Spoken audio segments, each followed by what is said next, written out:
Hall.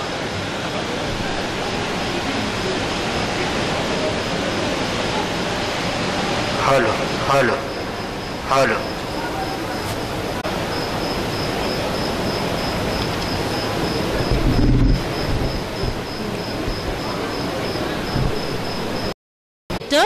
May I now request our session chair and moderator, Mr. O.P. Loya, co-chair India-Thailand Business.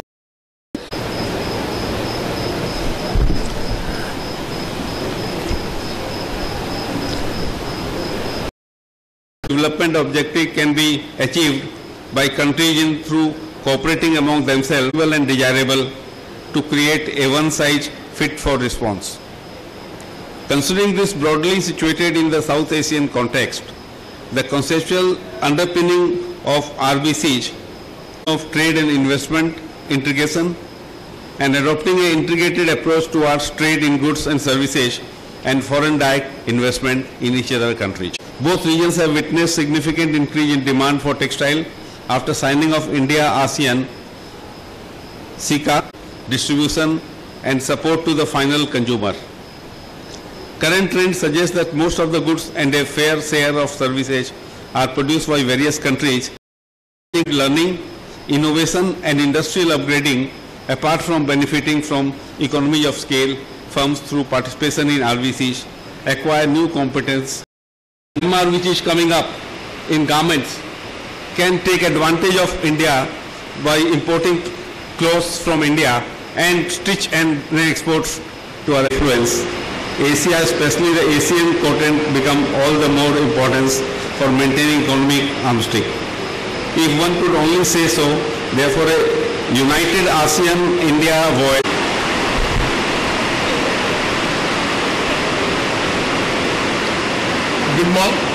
Good morning.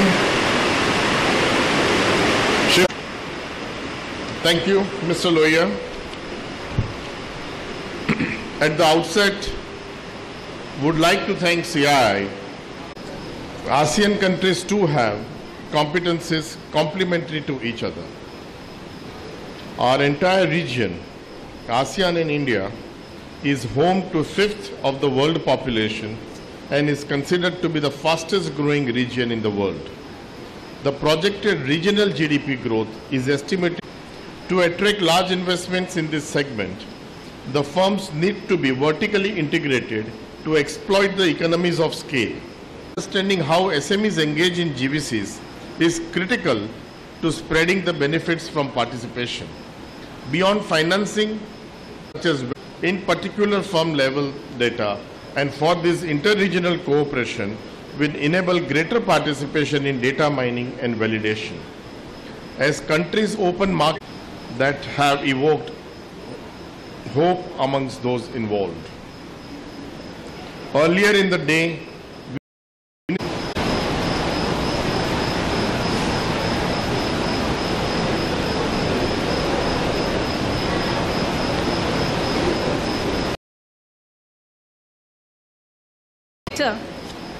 India and ASEAN countries. However, since there are so many conferences which are happening in this textile, and they were kind enough to do that. Anyway, it is important because the value chains in what institutional framework, more especially our foreign delegates who are present over here.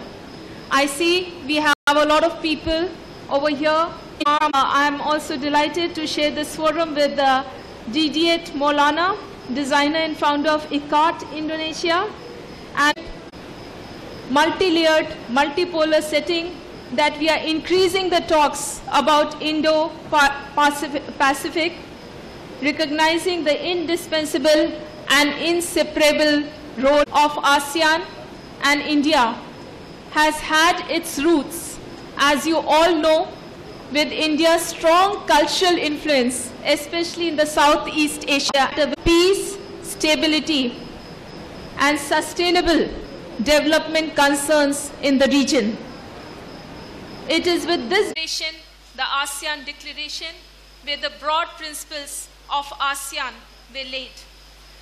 The ASEAN today has evolved while it started with Indonesia, Malaysia, in the spirit of equality and partnership.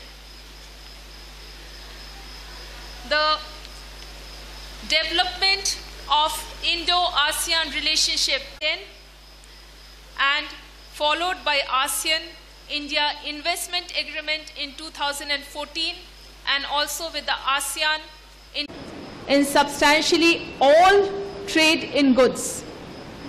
The tariff lines will also be subjected to tariff reduction, increase intra-regional trade and investment, increase economic efficiency, create a larger market with greater opportunities to capital and talent. The world, India, as you can see from the above 2 points, has a trade surplus of 657 million of fiber, yarn, fabric and apparel. There is a small quantity of made-ups and others, and the CAGR has been 12%. The balance of trade has come down in advantage of India from 1,104 million US dollars to 657. So these are the challenges which India suffers right now. Looking for exchange of personnel between India and countries in ASEAN, and we are also looking for regular buyer-seller through retail markets, including in China. So this is a very good opportunity for India to access not only and other trade relationships with CLV and other ASEAN countries. Textile is also a very potential sector which has been identified for outward FTAs. We are now negotiating the Regional Comprehensive Economic Partnership Agreement, including in textiles and apparels between ASEAN and India, and build connectivity between India and ASEAN. Abundant primary resource and a very young population. In addition to this, Cambodia, Laos, Myanmar are RCPs, fibers, yarns and fabrics. With RCEP, Indian producers will integrate deeper in the region by supply chain, including in textiles and apparels between ASEAN. Organizing ASEAN along with India gains a lot in collaborating and strengthening its efforts in coming together, in strengthening the value chains, creating the value chains and working in the framework, the very, very best.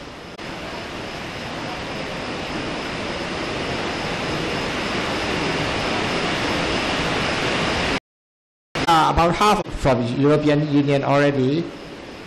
So in this matter, there are many big brands placing order in Myanmar, and our system of export is CMP.